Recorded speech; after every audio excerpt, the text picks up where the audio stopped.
owing 10,000 in rent and trying to avoid eviction. Let's have a look.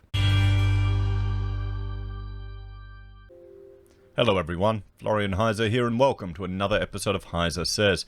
Grab your stein of coffee, let's look at this article from news.com.au. This is a sister-in-law article where people write in and ask questions from two lawyer sisters. So, how to avoid eviction with the COVID rental laws. After a very tough 12-month period of COVID-related financial hardship, an Aussie renter is being threatened with eviction after being unable to pay rent.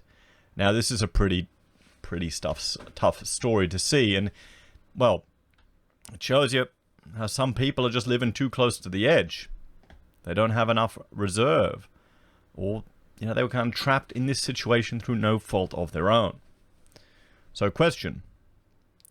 I've had a very rough 12 months due to the pandemic, and I'm in so much debt I can't pay my rent. I've lost my job in March thanks to COVID, and not really thanks to COVID, thanks to the government interventions in the economy, particularly the snap lockdowns that are occurring, and wasn't eligible for JobKeeper as I was a casual employee.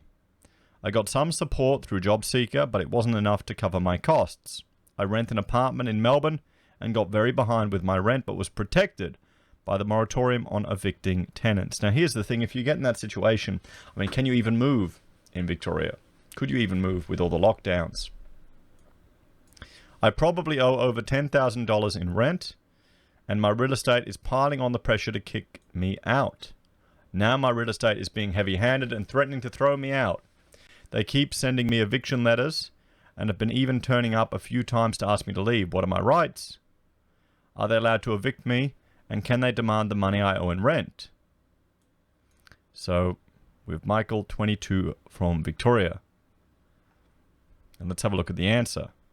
It sounds like you're in a stressful situation. The good news is that rental laws changed during the lockdown as the Victorian government introduced measures to protect renters. As you have noted, there is a rental eviction moratorium in Victoria, but this is due to end on the 28th of March, unless the government extends it again. And you've got to realize this is two-sided. It's going to be tough for the people that have invested in these properties and are counting on the rent to pay for it. Everyone, some of them don't have enough of a buffer themselves because property only ever goes up, and good times just keep rolling. And we haven't had a recession in 28 years in Australia. The laws give extra rights to people who rent their home, and also those who live in caravans, rooming houses, residential parks, or specialist disability accommodation, until the 28th of March 2021, or further if the government extends it. You cannot be given a notice to vacate by your landlord if you're in financial hardship. If you're given one, then it's of no effect and you do not need to move out. But here's the question. Why would you want to stay? Why would you want to stay? If you're in such trouble, wouldn't you want to be finding something cheaper, really cut your costs back, maybe going from an apartment to a share house? If you've racked up 10 grand in rent, they can't kick you out, but they can still go you for that debt. You're not able to be evicted unless your landlord has applied to the Victorian Civil and Administrative Tribunal and been granted an order to evict you. VCAT will only make an order to evict the tenant if it is reasonable and proportionate to the circumstances and considers factors including whether the tenant has failed to pay rent, if they could do so without suffering severe financial hardship. Just looking at this entire situation, why would anyone even want to deal with this? You've got so many people that are just buying property left, right, and center as to be landlords. But then you've got a responsibility to a tenant as well. And you know who's at fault, guys? It's the government. It's the government from intervening. This guy's 29. 29 years old. Absolutely no risk. Unless he's morbidly obese, his risk of hospitalization is quite low. But, his life's being destroyed now. 10 grand of debt. Whether there's been serious damage caused to the property by the tenant or their visitor, If a tenant has made serious threats or intimidated the landlord, their agent, or contractors or employees. If the tenant is using the property illegally. If the landlord is selling the property. If the tenant has a pet that is excluded by a VCAT order but is living on the premises.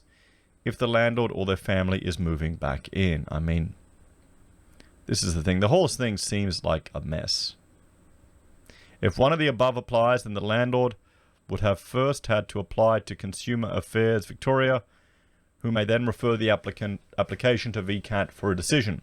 Even if VCAT makes an order to evict you, then you may have some additional time to move, depending on the reasons for the eviction. For example, if the landlord or their family is moving back in, you would still have 60 days to vacate the property.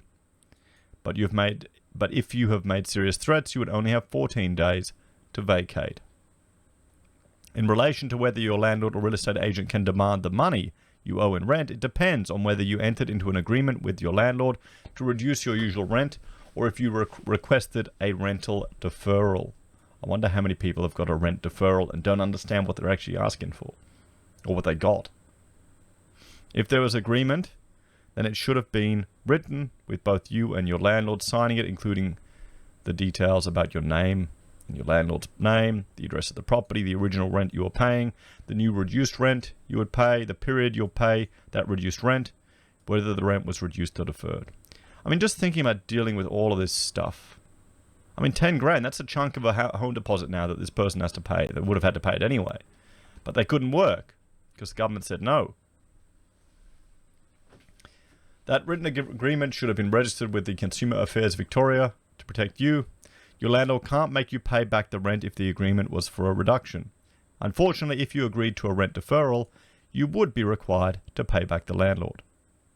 If the agreement wasn't in writing, then it's more complex, as you'll have to show there was a verbal contract with the landlord, and they are now breaching it by asking you to pay back the rent, if it was a reduction rather than a deferral. Maybe there was nothing in place too.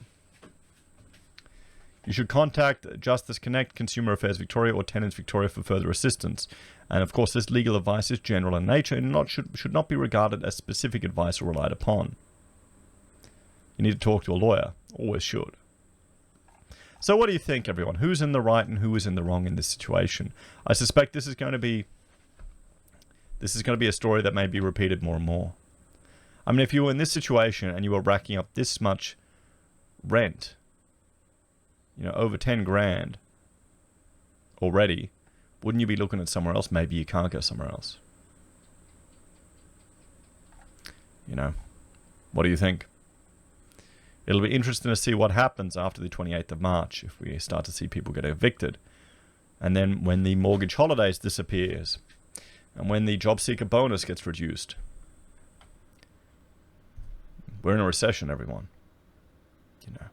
We haven't felt it yet. Let me know your thoughts and opinions in the comments down below. Please like, share, and subscribe to the channel. If you're a fan and enjoy the content I create here, there are a few ways you can support us. You can join us on YouTube or Patreon. You can support us using our affiliate links from Amazon, eBay, Independent Reserve, or AussieBroadband.